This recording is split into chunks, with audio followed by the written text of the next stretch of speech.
Hi everyone, hey, Bob Mehsikomer back with another edition of the show right here from the Milwaukee Sentinel Sport Show. Sitting next to me right now is a guy you would want to know, especially if you want to go walleye fishing. He is a guide, he is a professional walleye angler, he is a member of the Razor Rod Pro staff.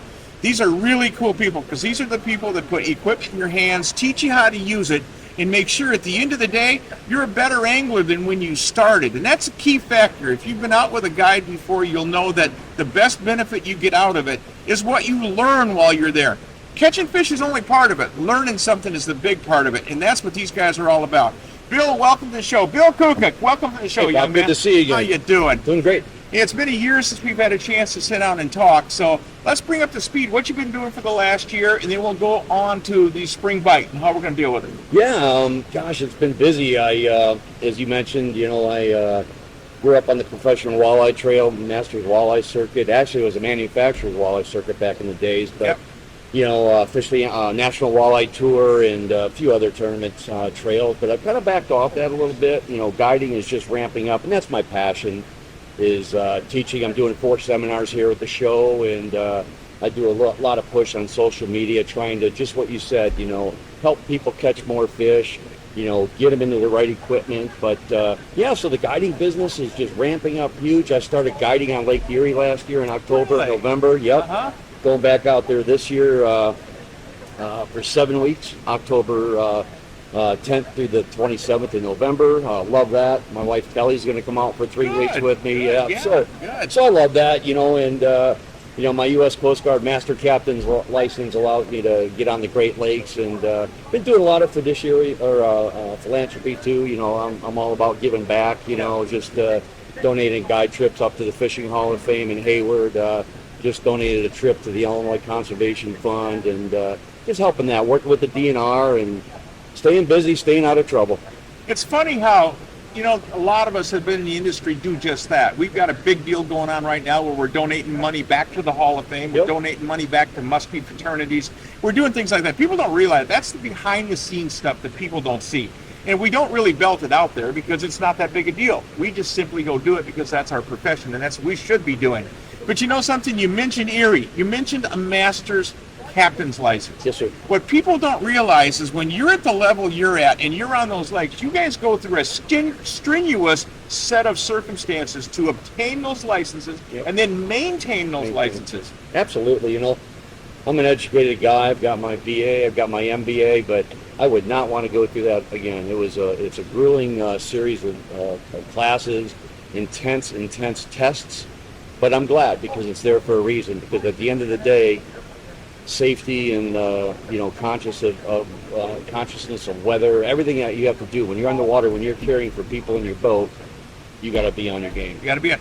People don't realize in Minnesota now what happens is what we're talking about are systems that are navigable waterways, commercial navigable waterways. So if you're fishing an inland lake, it's not that big a deal. You don't have to have all this. Correct. But in Minnesota, if you touch the Mississippi River, you have to have it. It doesn't matter if you're a guide. If you go down there and you're just going to take a guide for a Saturday afternoon, you have to have the same credentials that you're talking about. And people were on Mille Lacs Lake, where Mille Lacs Lake actually connects, and they're going, we don't have to have this amount. It became a big debate in Minnesota, a big debate. Absolutely. And I've got my master captains. I'm above the 6-pack, which is basically what everybody, most of the folks get. Yep. But I'm always going to the next level. I have my towing certification too, so I wanted to do it right. It was tough, but I'm glad I have it. If people were trying to get a hold of you, Bill, how are they going to go about doing it? How if somebody wanted to go out on your guide trip or just get to know you better, how are they going to reach out to you? How are we going to make that happen? So I've got many ways. I've got a website, BillKutkaAngling.com, pretty simple. I push a lot on Facebook. I've got a professional and a personal Facebook presence. Starting to do more social media push through podcasts and such. I know we're going to be working on some things coming up here. Boy, we are.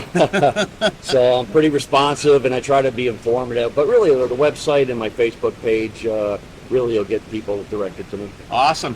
What Bill alluded to there, just briefly, folks, is our Rods and Coffee podcast. Now, Rods and Coffee's set to start after we get done with all the sports show stuff that we're doing. All the traveling stuff we're doing makes it very difficult to program that type of thing.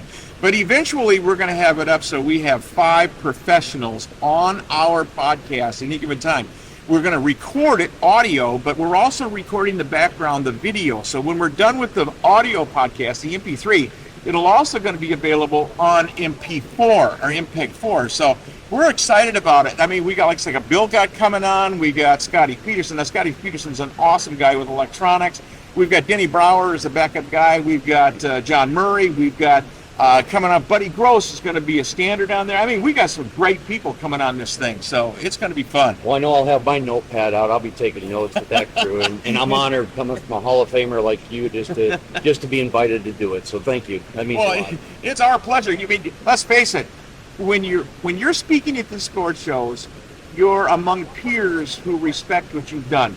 The show promoters watch who's who and what's going on. The anglers that are on the floor watch what's going on, and the consumer comes in on the floor to learn a little bit more about how you got where you are and how you learned what you learned, because that's what you transpire onto them at the end of the day. And I appreciate that. You know, I'm a game of bunts kind of guy. You know, I don't hit the grand slams, you know, or a lot of triples, but you know what? I've got a really good portfolio of bunts and singles, and that's really what I'm all about, because as you said, it's how you work off the boat. At times, that's just as important when you work on the boat. Oh, it is. Competing in tournaments and, you know, such is it's great. It got me going. You know, I grew up with the Parsons and the Kabayas and the Tagasakis on the trails, you know, but now it's all about, you know, the education, and I just love firsts. I love personal best. Oh, yeah, PBs. You can't beat PBs. I get giddy in the boat. Yeah. I'm like a freaking ninja in the boat, Bob. Someone's getting a fish. If I miss a big one at the net, and I just had a customer here today, and I looked at him, I said, John, I said, we're going to get that fish this year, you know. But I love that. I love when, you know, I'll ship lures to kids, you know, that can't get them in their areas after they fish with me, and that's really what I'm all about. That is, really. Hey, folks, on behalf of Razor Rods, who helps put this gentleman on the water, and all the people who make this show possible, this is Bob Mehsikomer saying thanks for tuning in. We'll be back a little bit later with yet another edition right here from the Milwaukee Sentinel Sport Show. Folks, pack up the kids. Get them in the car. Come on. Get out here. And if you don't make the Sentinel Show this year, at least get the kids out on the water this year. Get them away from the computers. Get them away from the iPhones. Get them out. Let them taste the air. Let them taste natural resources, because if we don't, folks, our natural resources could be in some serious trouble going forward. Thanks for watching. We'll be back with another edition here in a little bit. Bye-bye.